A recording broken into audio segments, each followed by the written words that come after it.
One of UNESCO's World Heritage Sites.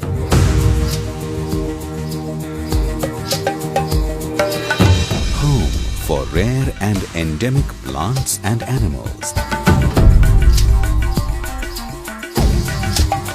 The oldest wildlife protected area in Maharashtra.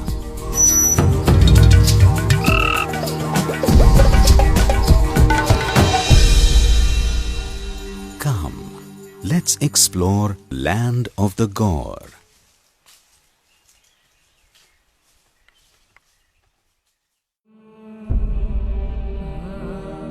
The monsoon, the season of plenty, brings in lots of bounty, and during this time, one can experience nature at its best. The best place in India to experience this melodrama is of course the Western Ghats, one of the biodiversity hotspots in the world. The Western Ghats region of Maharashtra, also known as Sahyadri, although the least explored, has an assemblage of unique habitats with rich diversity of flora and fauna. Because of the exceptional biological and aesthetic values, recently some of these habitats have been declared as World Heritage Sites. There are 4 serially nominated World Heritage Sites in Maharashtra. One of them is the Radhanagari Wildlife Sanctuary, a place worth exploring not only during the monsoon but also in all seasons. This pristine, lush green undulating landscape with steep valleys is situated about 80 kilometers west of Kolhapur city in Maharashtra. Prior to independence, the Maharaja of Kolhapur, Chhatrapati Shahu, reserved this forest mainly for hunting. He also constructed a dam on the river Bhogavati near Radhanagari, which is a vital water source for the Kolhapur region. His far-sightedness resulted in the conservation of this pristine landscape and wildlife therein. In 1958, part of this forest was declared as the Dajipur Wildlife Sanctuary, the first wildlife protected area in Maharashtra.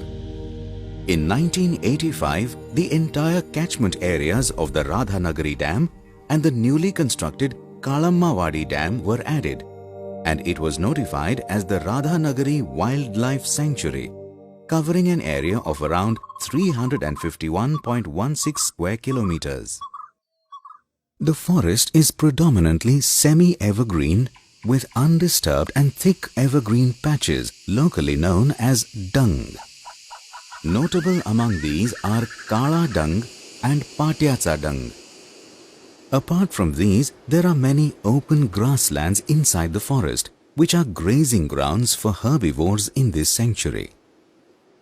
The most unique feature of this landscape is the presence of large, exposed lateritic plateaus, locally called Sada.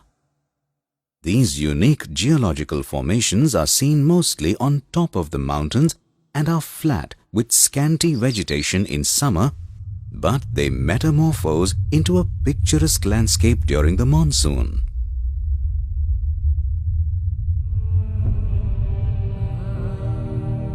A visit to such plateaus like Idarganj Sada and Savarai Sada during the late monsoon is a mesmerizing experience, as they are covered with a carpet of colorful flowers.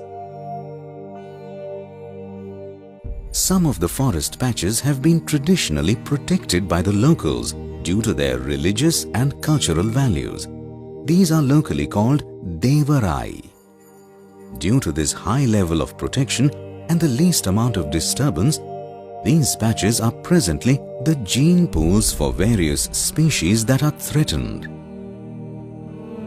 Plants welcome various seasons with offerings of flowers in varied colors.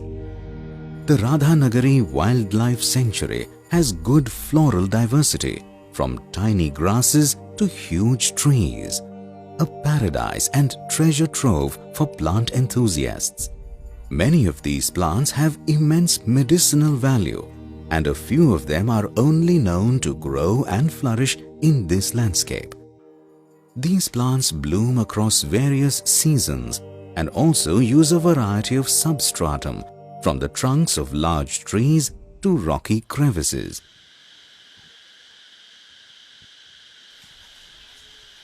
The flagship species of this sanctuary is the Gaur. They are at home here, and if lucky, one can get a glimpse of herds of Gaurs having an occasional bite on karvi or freely grazing on the plateau. The presence of the charismatic and dynamic mascot of Indian wildlife, the tiger, is also regularly reported from this sanctuary. Some of the notable mammals caught by the camera traps set by the Forest Department in this sanctuary are the leopard, sloth bear, sambar and striped-necked mongoose. Besides mammals, the diversity of birds is also equally rich in numbers. Along with the common resident species, this sanctuary is home to many rare, endemic and threatened species of birds.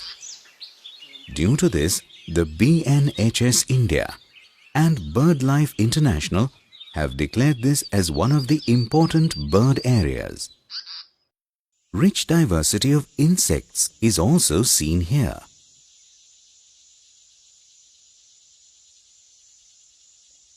Among them, butterflies are the most conspicuous and colorful insects.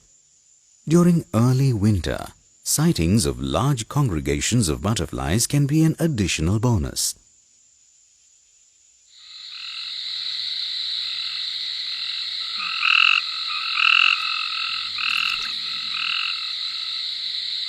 Sightings of amphibians and reptiles are undoubtedly more frequent during the monsoon. The sanctuary has rich and unique diversity of amphibians and reptiles. The presence of the only known geckos in India with iridescent scales, aptly named Kolhapur dwarf gecko, is reported from this sanctuary. The management of this sanctuary is carried out by the Forest Department as per the guidelines laid down by the government.